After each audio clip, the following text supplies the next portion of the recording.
नमस्कार, मैं हूं वीरेंद्र द्विवेदी और आप देख रहे हैं अधिकार एक्सप्रेस। अभी किसान क्रय केंद्रों यानी मंडियों में अधिकारियों और दलालों की मनमानी से मुक्त नहीं हो पाए हैं कि अब उनके सामने एक नई समस्या खड़ी हो गई है। सरकार देश भर में कृषि उत्पाद व्यापार एवं वाणिज्य संवर्धन सरलीकरण कानून लाने जा रही है। किसानों का कहना है कि इस नए कानून से किसानों के खेतों और मंडियों में बड़ी कारपोरेट कंपनियों का कब्जा हो जाएगा, जबकि सरकार दावा कर रही है कि कृषि में लाए जा रहे बदलावों से किसानों की आय बढ़ेगी, उन्हें नए अवसर मिलेंगे, बिचौलिए खत्म होंगे। इससे सबसे ज्यादा फायदा छोटे किसानों को होगा। वहीं शांता कुमार समिति की रिपोर्ट में कहा गया है कि केवल 6% किसान ही एमएसपी पर अपनी फसल यानी उपज बेच पाते हैं, क्योंकि भ्रष्ट अधिकारियों और दलालों के कारण छोटे और गरीब किसानों की उपज मंडियों में बिक ही नहीं पाती है। चलिए हम आपको सुनाते हैं किसानों की कहानी, उन्हीं की जुबानी। आज हमें उत्तर प्रदेश के प्रयागराज जिले के आनापुर गांव में, यहाँ पे हम एक किसान के साथ हैं। आज हम आपको यहाँ बताने की कोशिश करेंगे कि और पूछेंगे यहाँ पे जो मौजूद किसान हैं उनसे कि उनको किस तरीके से क्या आय होती है खेती करने से और उनकी लागत कितनी लगती है, क्योंकि सरकार का कहना है कि हम आने वाले समय में कि इस तरीके की व्यवस्था बनाएंगे जिससे कि किसान को की जो आय है वो दोगुना हो। लेकिन वास्तविक स्थिति क्या है, अभी किसान की आय कितनी हो रही है, इसके बारे में हम जानते हैं। आइए, अच्छा ये बताइए कि आप जब धान की फसल लगाते हैं तो धान की फसल लगाने से लेकर काटने तक कितना खर्च होता है? लगभग 10 से 11 हज़ार रुपये प्रति बीघे के हिसाब से खर्च होता है। प्रति बीघा 10 से 11 हज़ार रुपये खर्च। तो शुरू से कैसे कैसे क्या क्या आप करते हैं, पूरा बताइए। सबसे पहले तो हमने नर्सरी की तैयारी की, नर्सरी उसकी तैयार कर बीज वगैरह डाल के। कितना खर्चा आता है उसमें? अरे उसमें मान के चलिए कि कम से कम 1500 से 1600 रुपये उसी में आ जाता है। बीज इतना बीज महंगा है, उस हिसाब से सबसे ज़्यादा महंगा तो बीज ही होता है। उसके बाद में जुताई का खर्चा। जुताई कितना खर्चा है? अरे जुताई का खर्चा मान लीजिए कम से कम 3 बार उसको जुताई करनी पड़ती है। अच्छा, और जुताई एक बार का 1000 रुपये प्रति बीघा के हिसाब से जुताई का खर्च पड़ता है। अच्छा, मतलब 3000 रुपये? हाँ, कम से कम 3000 मिनिमम। अच्छा, कम से कम 3000? जी जी। अच्छा, तो उसके बाद क्या करते हैं? उसके बाद धान की रोपाई करते हैं। धान की रोपाई में कितना खर्चा आता है? धान की रोपाई में खाद आपको उसका रेट जान ही रहे हैं, कम से कम 1200 से 1300 रुपये प्रति बोरी होती है। अच्छा, उसके बाद में मजदूरों की कितनी बोरी लगती है? 1 बीघे में 1 बोरी कम से कम डाला एक जाता है। बीघे में कम से कम 1 बोरी, मतलब 1200 रुपये। जी। अच्छा, उसके बाद में 1500 रुपये मजदूरों की रोपाई होती है। अच्छा, 1500 रुपये प्रति बीघा रोपाई का जी। खर्चा। इसके बाद जब धान लगान पकड़ लेता है हमारा, तो उसमें निराई की समस्या आ जाती है। अच्छा, तो निराई का कितना खर्चा आता है? अरे निराई का खर्चा तो रोपाई से भी अधिक पड़ता है। अच्छा, जी। लगभग कितना हो जाता है? अरे लगभग मान लीजिए जैसे हमारे खेती में जिस प्रकार से घास उपजे उसके स्तर पे होता है सर। अच्छा, तो आपकी लागत कितनी आती है लगभग? अरे लगभग 3000-3500 रुपये निराई भी पकड़ लीजिए। अच्छा, निराई करीब 3500 के आसपास। जी। उसके बाद क्या करते हैं? उसके बाद फिर हम उसमें यूरिया खाद डालते हैं, दवा वगैरह जैसे जिसकी आवश्यकता पड़ती है उसी हिसाब से उसको डालते हैं। अच्छा, कोई रोग लगता है तो दवा भी डालते हैं? हाँ जी जी जी, डालना पड़ता है। अच्छा, तो बाद में भी खाद डालते हैं आप लोग? जी, 3 बार खेतों में खाद डाली जाती है। 3 बार डाली जाती है? कटाई के पहले तो निफरने तक के लिए धान के 3 बार खाद पड़ती है। फसल आने तक आप 3 बार खाद जी देते जी। हैं? तो 3 बार 1200 रुपए की खाद देते हैं? नहीं 3 बार नहीं, ये यूरिया जो है तो सस्ती है। अच्छा, 300 रुपये पड़ती है इसमें, क्या कहते हैं, अपना दुकान पे। और इसमें सोसाइटी में जो है 275 की पड़ती है, लेकिन सोसाइटी में मिलना असंभव रहता है। अच्छा, खाद नहीं मिल काला पाती? बाजारी रहती है अक्सर। अच्छा, छोटे किसानों के लिए कोई व्यवस्था नहीं है, सीधा कहेंगे बंद है, खत्म हो गई, ऐसा वैसा सब दुकानदारों को भेज देते हैं। तो मतलब आप महंगी दर पे दुकानदारों से खरीदते भाई हैं? मजबूरी है, क्या करें। तो उसके बाद क्या करते हैं?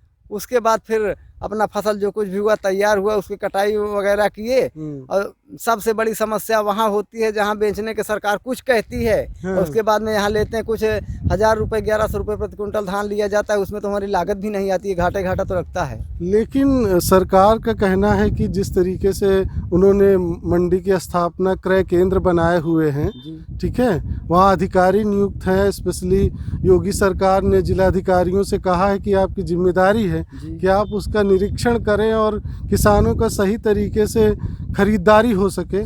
तो क्या ऐसा नहीं हो रहा है? अरे इसको तो योगी सरकार खुद ही पूछ लेंगे ये वास्तविकता क्या है। ऐसा कुछ भी कहीं नहीं है। तो मतलब ये है कि सरकार का कहना है कि 1850 कम से कम 1850 प्रति क्विंटल खरीदारी होनी चाहिए। तो ये लोग कितना दुकानदार कितना 1100 से लेकर 1200 तक। अच्छा, 11 से 1200 में लेते हैं। और वहाँ क्या आपने कोशिश की बेचने की क्रय केंद्र पर? अरे क्रय केंद्र पर अक्सर तो आपको ताला बंद मिलेगा। अच्छा। उसके बाद वहाँ बड़े व्यापारियों की सब सारी सेटिंग रहती है, वही ले जाके अपना देते हैं, बाकी सबको वैसे घुमाते रहते हैं, आ जाओ कल आओ, ऐसा है वैसा है, दुनिया भर का है। इसलिए हमारी खेती की आवश्यकताएं रहती हैं। हम जब तक वहाँ 20 चक्कर लगाए थे तब तक अपना सस्ता मद्दा बेच के अगला खेती हमारी भैया इसी पे निर्भर है। नहीं तो क्या गड़बड़ी करते हैं कि धान नहीं बिक पाता आपका? नहीं, गड़बड़ी हम लोग नहीं करते, वो अक्सर ऐसे ही परेशान करते हैं। अच्छा, क्या कमी निकाल देते हैं? कोई अनाज में आपकी कमी निकालते हैं? अनाज में कमी नहीं निकालते हैं। आज टाइम नहीं है, आज बोरी नहीं है, कल आना परसों आना, और कभी कभी अक्सर तो वहाँ ताले बंद मिलेगा। अच्छा। और इस सीजन में तो धान का क्रय केंद्र कहाँ है किसी को पता ही नहीं है। तो सुना है नवाबगंज में है। हाँ, लेकिन वास्तविकता ऐसा कुछ कहीं होता नहीं है। अच्छा। क्योंकि हमारे पास अगर बैकअप देने के लिए पैसे तो होते नहीं हैं। हम लोग बड़े किसान तो है नहीं ना, बड़े आदमी हैं कि इसमें लगा दें 2 महीने बाद भी बिकेगा, कोई दिक्कत नहीं है। अब हमको तो मजबूरी मौके पे बेचना पड़ता है। मतलब उसी को बेच के फिर आपको अगली खेती करनी? जी, उसी पर निर्भर ही होता है। तो आप जितना आपने धान की फसल लगाई थी, तो कितनी आय हुई आपकी, लाभ कितना हुआ? अब की तो सबसे ज़्यादा सांड़ों से परेशानी थी, सब पूरा खेती ही चर डालते थे। आपकी तो लाभ नहीं हुआ, आपकी तो लॉस हुआ।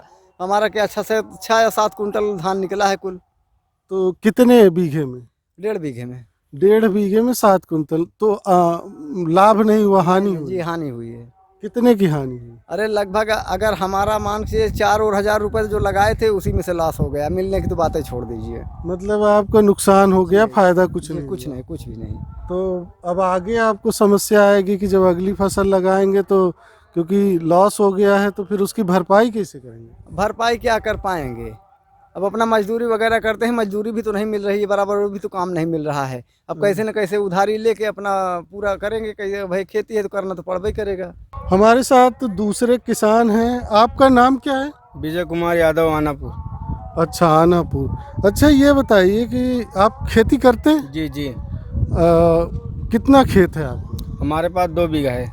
2 बीघा खेत है। तो कौन सी फसल इस बार लगाए थे? इस बार गेहूँ लगाए हैं। गेहूँ? तो पिछली बार धान लगाए थे? जी। अच्छा, ये बताओ कि 2 बीघा जो फसल लगाए थे उसमें कितना लाभ हुआ? लाभ अब की नहीं हुआ, हानि हुई है। कितना हानि हुई? अरे कम से कम उसमें तो 4-5 कुंटल मिला था। अच्छा जी। तो पिछली बार के अगर तुलना की जाए तो इस बार कितना नुकसान हुआ पैसे? अब कम से कम 5-6 हज़ार का नुकसान हुआ। 5-6 हज़ार का। तो गेहूँ बो दिए? जी। अच्छा, उसमें कितना खर्चा है? उसमें कम से कम 1160 रुपये की खाद थी। अच्छा। और गेहूँ 1650 रुपये का था। अच्छा जी। अच्छा, जुताई कम से कम 1 बीघे में लोटर बेटर का 1000 रुपये है। अच्छा, तो कितनी बार जुताए? 3 बार। 3 बार। अच्छा, तो इसका मतलब तुम्हारा सारा पैसा तो इसी में चला गया जो धान से मिला था? जी। अच्छा, ये बताओ कि जितना मतलब बोने से लेकर काटने तक कुल कितना खर्चा आया 2 बीघे में? अरे कम से कम 1000 रुपये लोटर बेटर हो गए, मजदूरी हो गई, खाद पानी सब खरीद के ही आता है। इसमें कम से कम लग जाता है 10,000 रुपये। अच्छा, लगभग 10,000। और बेचने पे कितना मिला? बेचने अभी बेचे नहीं हैं। अच्छा, बेचने के लिए कोशिश कर रहे हैं, बेचने के लिए। अच्छा, मतलब यहाँ का सेठ लोग 1100 रुपये में लेते हैं। अच्छा, जी। लेकिन जो सरकारी दाम सरकार ने निर्धारित किया है क्रय केंद्रों पर, वो तो 1850 है। वहाँ पर जाते हैं तो कहते हैं ताला बंद है, कल कल आना, परसों आना, हाँ, महीने में अटका देते हैं। हाँ, हाँ, हाँ। वहाँ पर कोई लाभ ही नहीं मिलता किसान को। तो वहाँ कोई कर्मचारी नहीं मिलता। कर्मचारी मिलता है, कहे कल आते हो, परसों आओ, नरसों आओ, ऐसे बताते हैं दाम। अच्छा, परेशान करते हैं। परेशान करते हैं, हम लोग परेशान हो जाते हैं किसान आदमी। अच्छा, वहाँ फसल लेके गए तो पता लगा कि वो ले ही नहीं रहा जी है। लेते नहीं हैं। तो ये खाद यहाँ से मिल जाती है सोसाइटी से? सोसाइटी जल्दी मिलती नहीं है, वो दुकान ही से खरीदते हैं। हाँ। कभी मिल गई तो मिल गई, नहीं तो जल्दी नहीं मिलती, दुकान ही से खरीदते हैं हम लोग। कितने लोग हो अपने तुम्हारे घर में? 5 लोग। 5 लोग हैं, तो सभी लोग इसी खेत में काम करते हैं? जी जी, 5 लोग काम करते हैं खेत में। अच्छा, बाहर भी काम करते हैं? बाहर नहीं करते, केवल मजदूरी करते हैं। मजदूरी करते हैं, क्योंकि खेत से तो तुम्हारा परिवार चल नहीं सकता, क्योंकि उसमें नहीं। लाभ ही नहीं है, तो मजदूरी से जीवन यापन करते जी हैं। जी, अच्छा, मतलब कि घर चलाने के लिए आपको मजदूरी करनी पड़ती है। मजदूरी करते हैं। हमारे साथ एक और किसान है, आइए उनसे बात करते हैं कि उनको खेती किसानी करने से कितना लाभ होता है और किस तरीके से वो खेती करते हैं। अच्छा, ये बताइए आपका नाम क्या है? हमारा नाम नंदलाल है। किस गांव के हैं आप? चौहानपुर। चौहान के पूर्व के। खेती करते हैं आप? हाँ, खेती करी। अच्छा, अभी जो धान की फसल बेची जा रही है, आपने भी बेचा है? हाँ, बेची 1100 में। 1100 में? लेकिन जो सरकार है उसने तो, योगी सरकार है, उन्होंने तो निर्धारित किया 1850 रुपये जो क्रय केंद्र बनाए गए हैं सरकारी। तो बढ़िया तो यह लेट है। तो वहाँ नहीं प्रयास किए? हुआ हमारे कार्ड में नहीं। कार्ड नहीं बना है? तो कार्ड क्यों नहीं बनवाए? अरे कार्ड कहाँ बनवाए, हम पढ़ा लिखा कहाँ है। अरे तो उसमें पढ़ने की क्या बात है, यहाँ पे जो CSC सेंटर हैं आनापुर में, वहाँ बनवा लेते। अरे उतना जानकारी नहीं रही। अच्छा, जानकारी नहीं, तो ये तो बहुत बड़ा घाटा हो गया कि 1850 और 1100 में तो बहुत अंतर है। हाँ, 1100 में बेचे, खाद पाद लेकिन हाँ, खाद उद दिया हुआ। कितना फायदा हुआ है धान की फसल लगाने से? कुछ नहीं फायदा, कुछ फायदा नहीं, घाटा हो गया। घाटा। अच्छा, कितना खेत है आपके पास? हमारे पास ऑल टोटल है 2.5 बीघा है। 2.5 बीघा? पूरा 2.5 बीघे में धान की फसल लगाए थे? हाँ, पूरे। तो कितनी लागत आई थी पूरी फसल काटने तक? अरे फसल काटने तक को कौन लागत आया, ज़्यादा लागत हुई नहीं। मतलब ज़्यादा लागत नहीं। कितना पैसा खर्च हुआ? अरे खर्च तो हुआ है कम से कम 10,000। 10,000 खर्च हुआ 2.5 बीघा में? 2.5 बीघा। तो मजदूरी वगैरह सब जोड़ के? सब जोड़ जाड़ के होम करे है, हम सब करते हैं, निराई गुड़ाई सब। अच्छा, निराई गुड़ाई खुद करते हैं? हाँ। तब इतना खर्चा हाँ, आया? तब इतना खर्च। अच्छा, तो इसका मतलब कोई फायदा नहीं हुआ धान से? कौनो फायदा नहीं, वो कुछ नहीं, कुछ नहीं फायदा। मतलब नुकसान ही हुआ। अच्छा, तो इसके बाद क्या गेहूं लगाएंगे? हाँ, गेहूँ लगाए है, गेहूँ पे बोए नहीं। अच्छा अब बोए वाला है, खाद बिया इकट्ठा करते हैं, अच्छा तो वही थे गेहूँ जुटाए है ट्रैक्टर से। अच्छा अच्छा। तो साल भर में कौन कौन सी फसल लगाते हैं? आलू लगाए है 4-5 बिस्ता। अच्छा, कितनी लागत आई? आलू में कुल 4-5 बिस्ता में लागत लग गई 7-8 हज़ार रुपये। 7-8 हज़ार रुपया। आप कितने लोग हैं आप अपने घर में? 10 लोग हैं। 10 लोग हैं। तो 10 लोगों का खर्चा कैसे चलता है जब आमदनी ही नहीं है, लाभ ही नहीं है? अरे खर्चा का ये पेट काट के तन पेट काट के जी का है, और क्या है। तो कुछ और काम करते हैं? ना और कोनो काम नहीं करते हैं, सब केवल खेती? बस खेती की। तो उसमें लाभ तो है नहीं, तो मतलब भोजन कैसे चलता है, क्या कहाँ से भोजन खाता है, है? दूध माठा है, क्योंकि भैंस गाय है, बेचत बाचत है, ये चला जाए।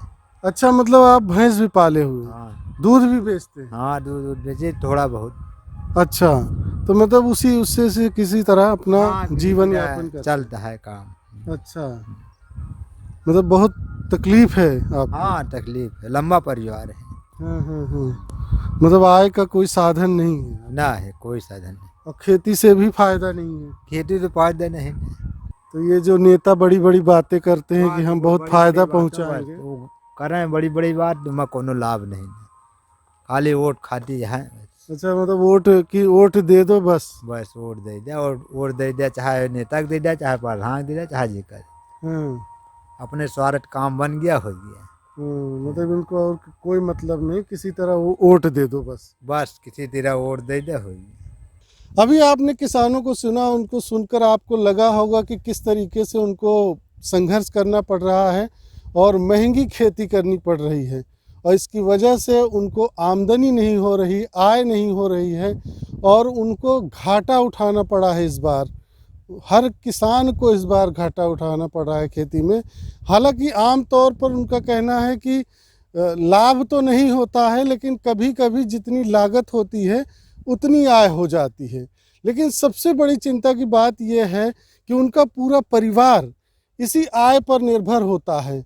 ऐसी स्थिति में जब उनको लाभ नहीं होता है तो वो मजदूरी करके अपना जीवन यापन करते हैं और किसी तरह से जीने का प्रयास करते हैं। ऐसे में सबसे बड़ी बात यह है कि जिस प्रकार से सरकार कह रही है कि आने वाले समय में किसानों की आय हम दोगुना करेंगे, वो कैसे होगा ये कहना मुश्किल है। अब यदि आपके मन में किसी प्रकार का कोई प्रश्न या सुझाव हो तो आप नीचे दिए गए कमेंट बॉक्स में अपनी राय दे सकते हैं। आज बस इतना ही, धन्यवाद। अधिकार एक्सप्रेस के अगले वीडियो को देखने के लिए आप लाइक और सब्सक्राइब करें, साथ ही सूचना प्राप्त करने के लिए घंटी को अवश्य दबाएं। अपने अधिकारों की स्वतंत्र पत्रकारिता को बचाए रखने के लिए अधिकारexpress.com के होम पेज पर जाएं और हमें हर माह 10 रुपए का सहयोग करें।